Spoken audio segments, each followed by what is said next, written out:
IELTS Listening. You will hear a number of different recordings, and you will have to answer questions on what you hear. There will be time for you to read the instructions and questions, and you will have a chance to check your work. All the recordings will be played once only. The test is in 4 sections. At the end of the test, you will be given 10 minutes to transfer your answers to an answer sheet. Now turn to Section 1. Section 1. You will hear a woman talking to the coordinator of a baking club. First, you have some time to look at questions 1 to 4.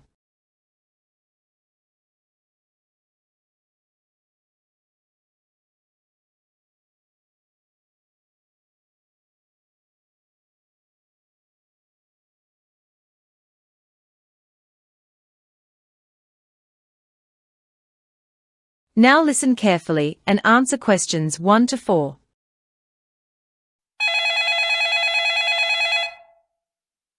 Hello, Sweet Treats Baking Club. This is David speaking. How can I assist you today? Hi, David. My name is Lily, and I'm really interested in joining your baking club. That's wonderful, Lily. We are always excited to welcome new members. I can help you with the application process right now if you have a few minutes. Yes, I have time now. That sounds perfect. Great. Let's start with some basic information. Could you please tell me your family name? It's Parker. Lily Parker. And could you provide your email address? Sure. It's lily_parker85@mail.com. Thank you, Lily. Now, what is your home address? Well, I'm about 15 miles away from your club in Willow Creek. I live in a house there. Okay, so what's the house number and street? It's 42 Willow Bend Drive. Ben Drive? Can you spell it? Sure. It's BENDRIVE.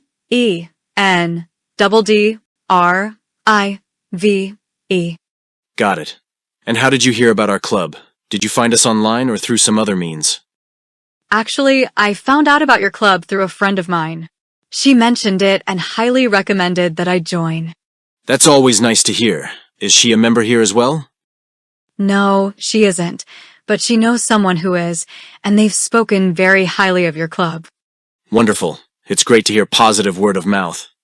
So, what are your main reasons for wanting to join our baking club?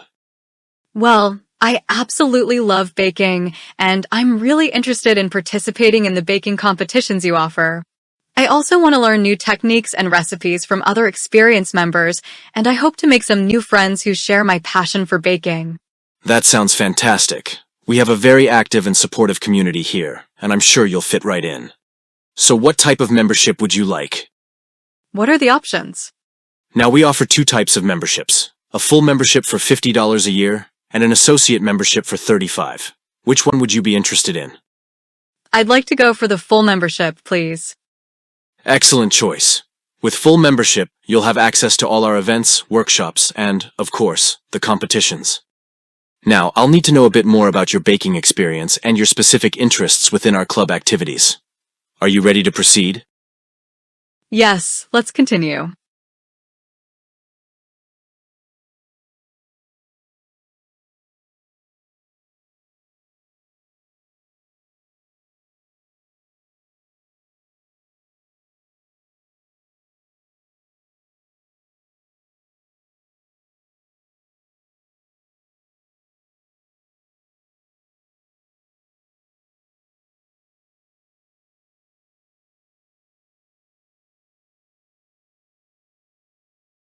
Before you hear the rest of the conversation, you have some time to look at questions 5 to 10.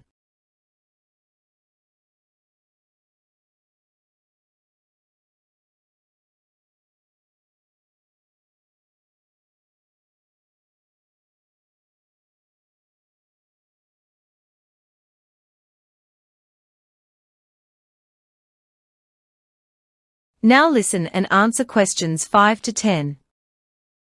Now, I'd like to learn a bit more about your baking experience, especially your participation in competitions.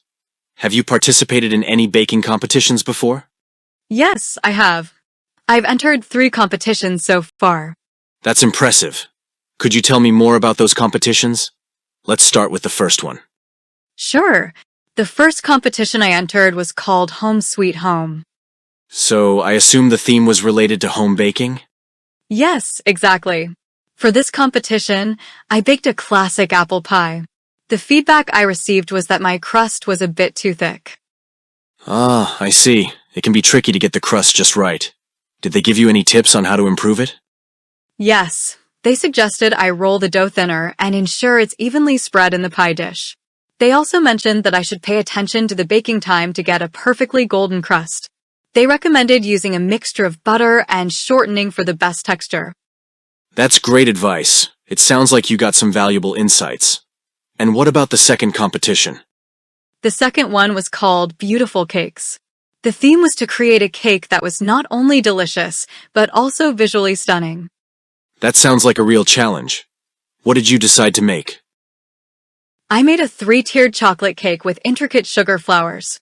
The feedback I received was that my cake needed more contrast in the colors of the decorations. They said that while the cake itself was delicious, the decorations didn't pop as much as they should have. Contrast can really make a difference in presentation. Did they suggest any specific techniques for improving that? Yes, they recommended using a variety of colors and making sure that the flowers had different shades to create depth. They also suggested practicing with different piping techniques to add more texture to the decorations. I also learned about using edible dust and paints to highlight certain elements. That's very useful feedback. And what was the third competition you entered? The third competition was called Bake Off Magic. The theme was to bake something that showcased a unique technique or ingredient. That sounds fascinating. What did you decide to bake? I made a lavender and honey souffle. The feedback was that the flavor was wonderful, but the texture was slightly off because it was a bit too dense. They explained that I needed to be more careful when folding the egg whites into the batter to keep the mixture light and airy. Soufflés can be very tricky to get right. It sounds like you've learned a lot from these experiences. Did you find their feedback helpful for improving your skills? Absolutely. Each competition taught me something new, and I felt like I improved with each one. The feedback was invaluable, and it helped me understand the finer details of baking that I hadn't considered before. I also started watching more tutorials and reading books on baking to enhance my knowledge. Well, Lily, you certainly have a passion for baking, and we are thrilled to have you join our club. I'm sure you'll both benefit from and contribute a lot to our community. We have many experienced bakers who can offer further advice, and our workshops cover a wide range of skills and techniques. For example, we have upcoming sessions on advanced cake decorating, bread making, and even a pastry masterclass. That sounds amazing! I'm really looking forward to participating in those workshops. I think they will help me a lot in honing my skills. Absolutely. We also have regular meetups where members can share their creations and get constructive feedback from peers. It's a great way to learn and improve continuously. Additionally, our club organizes monthly challenges with different themes to keep things exciting and help members explore various aspects of baking. That sounds perfect. I love the idea of continuous learning and having a supportive community to share experiences with. I'm also excited about the monthly challenges. They sound like a lot of fun. They really are. Plus, we have an annual grand baking competition where the best bakers in our club compete.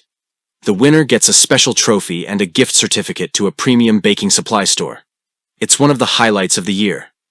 Wow, that sounds fantastic. I'll definitely aim to participate in that. I think it would be a great motivator to improve my skills even more. I'm sure you'll do great. We're really happy to have enthusiastic members like you join us. Welcome to the Sweet Treats Baking Club, Lily. We'll send you a welcome packet with all the details and upcoming events, including our next workshop on cake decorating, which I think you'll really enjoy. That's wonderful. I can't wait to get started. Thanks again.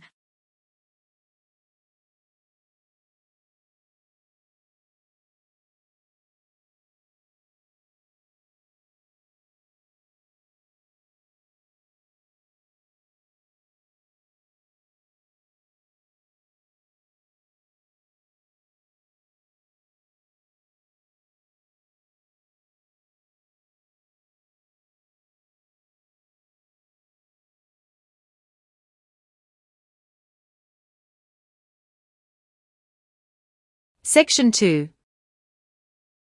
You will hear two friends discussing different kinds of sports. First, you have some time to look at questions 11 to 14.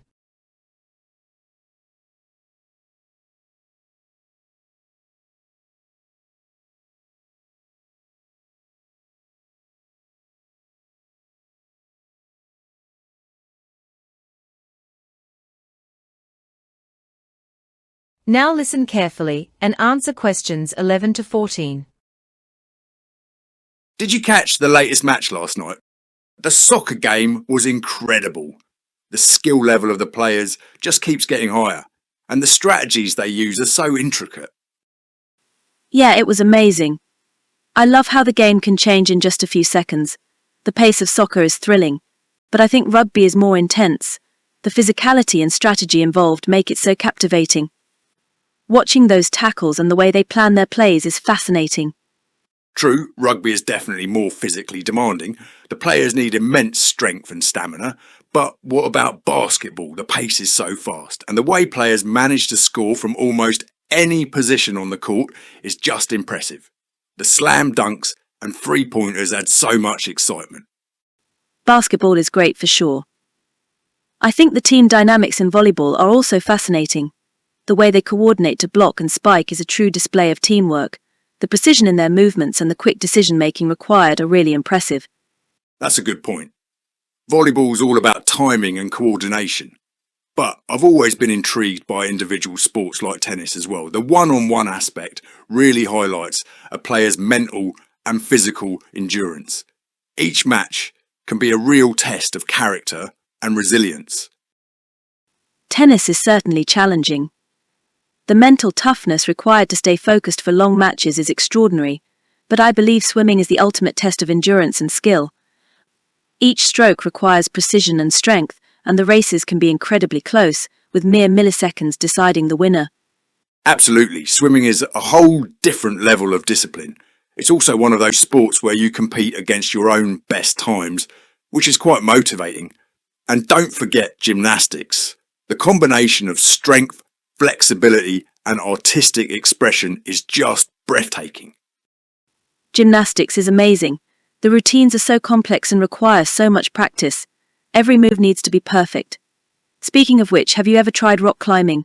It's both physically and mentally demanding. You need to plan your route and have the strength to execute it. I haven't tried rock climbing, but it sounds exhilarating. It's definitely a sport that pushes you to your limits. The sense of accomplishment after reaching the top must be incredible. And there's also cycling. The endurance needed for long-distance races is remarkable, not to mention the strategic aspects of the sport. Cycling is tough.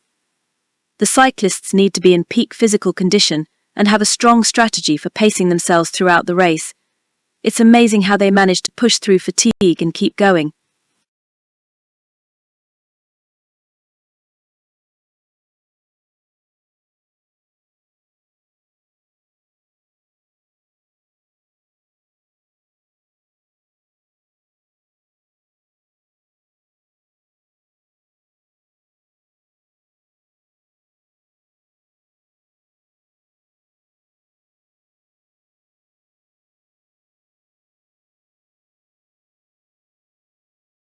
Before you hear the rest of the discussion, you have some time to look at questions 15 to 20.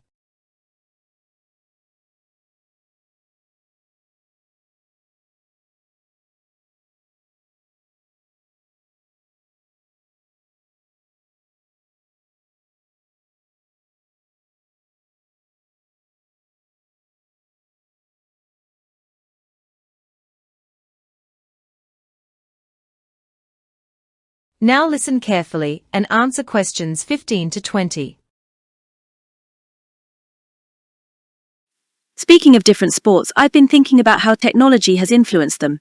Take cricket, for instance. The introduction of technology for reviewing decisions has made the game much fairer. The DRS system has really changed the way the game is played and viewed. Definitely. The same goes for soccer with goal line technology and VAR. It's made a huge difference in ensuring the right calls are made. There's less controversy over decisions now, and it adds another layer of excitement to the game. And in tennis, The Hawkeye system has revolutionized the way line calls are judged. Players can challenge calls they believe are wrong, which adds an interesting dynamic to the game. It's fascinating to see how accurate the system is and how it can change the outcome of a match. That's true. It's amazing how the technology has become such a crucial part of sports. Even training methods have changed with advanced equipment and analytics. Athletes can now monitor their performance in real time, adjust their training routines, and prevent injuries more effectively. Yes, athletes today have access to so much data. They can analyze their movements, improve their techniques, and optimize their training schedules. Technology has truly enhanced the way sports are played and watched. It's incredible to think about how much sports have evolved over the years. Indeed. It's also interesting how some sports have remained relatively unchanged. Take golf, for example. While equipment has improved, the essence of the game is still very much the same. It's a sport that values tradition and has a timeless appeal. That's a good point. Golf has a rich history and a strong sense of tradition. On the other hand, sports like esports have emerged entirely due to advancements in technology. Esports is a fascinating phenomenon. It's amazing how video gaming has turned into a professional sport with huge audiences and sponsorships. Yes, esports has grown incredibly fast. The level of skill and strategy involved in competitive gaming is impressive. It's become a global phenomenon, attracting millions of viewers and offering substantial prize money. It's a whole new world of sports. Absolutely. It's fascinating to see how different sports evolve and adapt. Even traditional sports like athletics have benefited from technological advancements in training and equipment. And there's always something new to discover and enjoy in the world of sports. You know, it's fascinating how technology has impacted rugby as well. The TMO, Television Match Official System, has completely changed the way decisions are made, especially those tricky ones like tries and forward passes. It's brought a level of accuracy that was previously impossible. Absolutely. And let's not forget about the use of technology in player performance analysis. Coaches can now meticulously study match footage, track player movements, and identify areas for improvement. It's like having a virtual assistant for every player.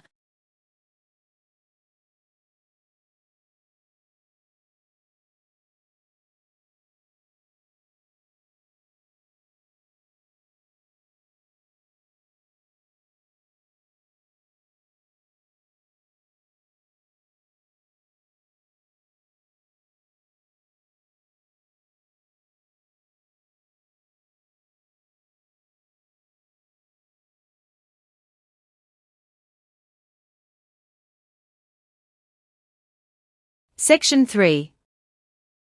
You will hear a woman speaking to a group of people who are interested in becoming professional photographers. First, you have some time to look at questions 21 to 26.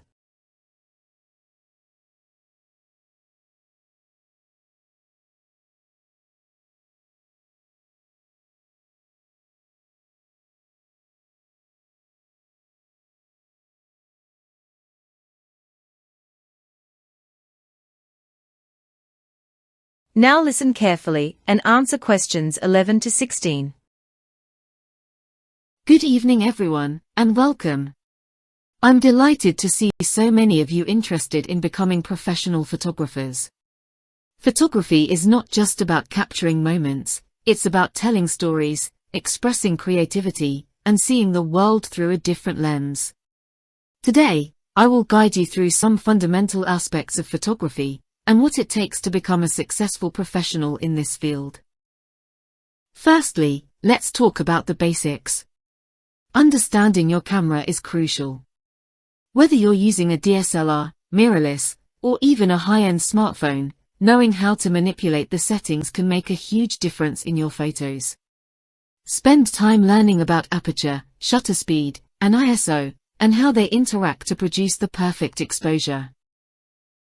Next, composition is key. The rule of thirds, leading lines, and framing can turn a good photo into a great one. Always pay attention to your subject and the surrounding elements. Photography is as much about what you exclude from the frame as what you include. Lighting is another critical component. Natural light can be your best friend, but you should also become familiar with artificial lighting and how to use it to your advantage. Understanding light sources, direction, and intensity will help you create the mood and atmosphere you want in your photos. Now, let's move on to the more practical aspects. Building a portfolio is essential. Start by working on personal projects or offering your services for free or at a reduced rate to build up a body of work. Your portfolio is your calling card, so make sure it showcases your best work and demonstrates a variety of skills and styles. Networking and marketing yourself are equally important. Join photography groups, attend workshops and exhibitions, and make use of social media to get your work out there. Building relationships within the industry can open many doors. Finally, never stop learning. Photography is an ever-evolving field, with new techniques and technologies emerging all the time. Stay curious, keep experimenting, and continue improving your craft.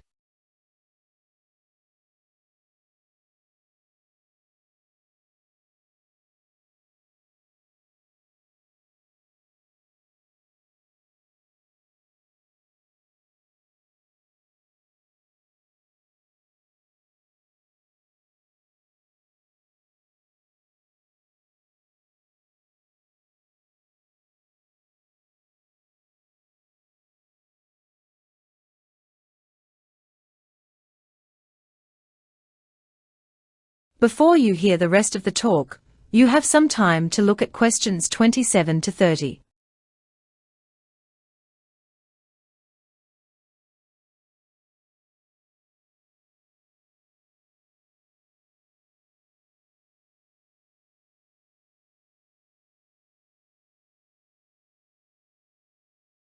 Now listen and answer questions 27 to 30.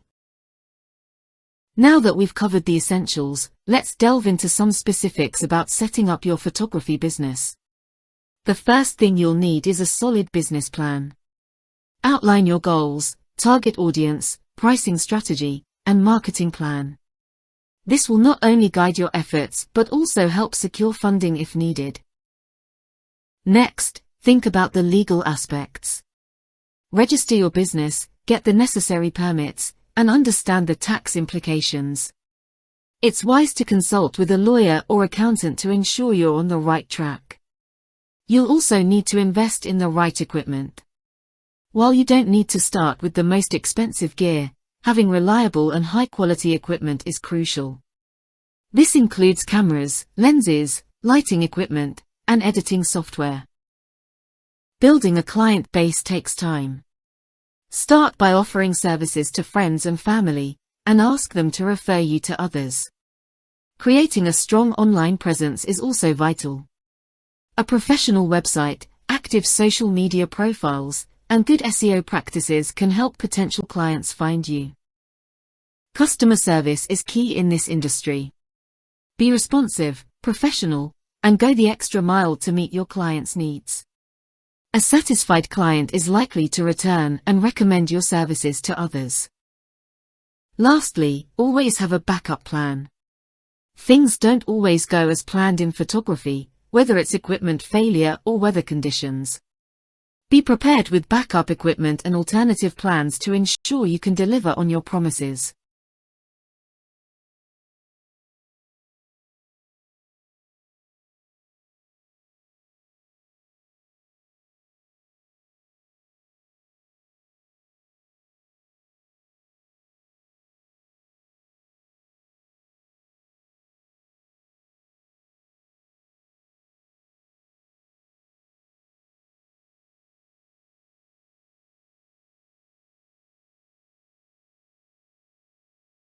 Section 4. You will hear a knowledgeable student giving a presentation on the ethical implications of genetic engineering. First, you have some time to look at questions 31 to 35.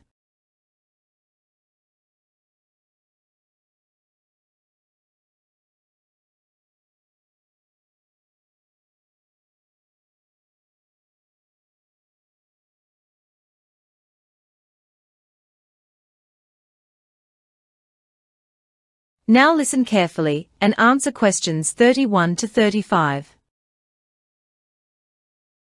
Today, I will be discussing the ethics of genetic engineering, a topic that raises important questions about science, morality, and the future of humanity. Genetic engineering involves altering the genetic material of organisms to achieve desired traits.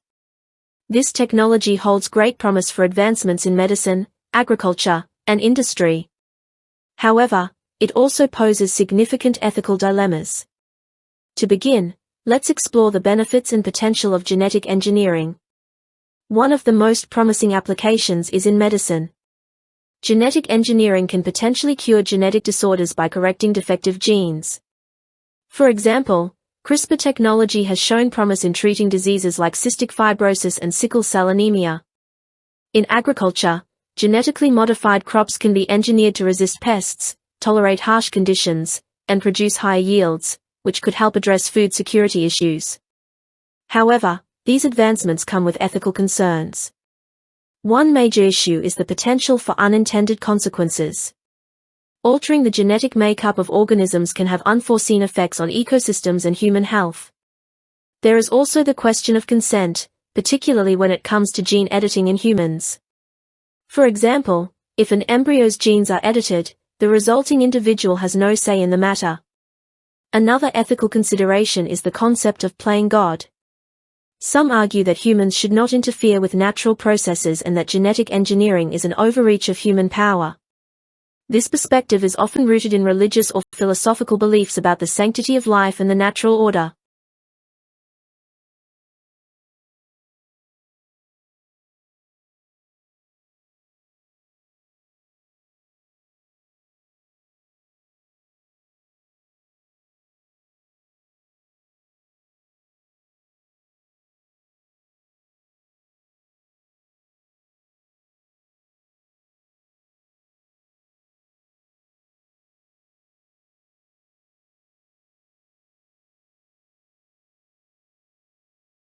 Before you hear the rest of the talk, you have some time to look at questions 36 to 40.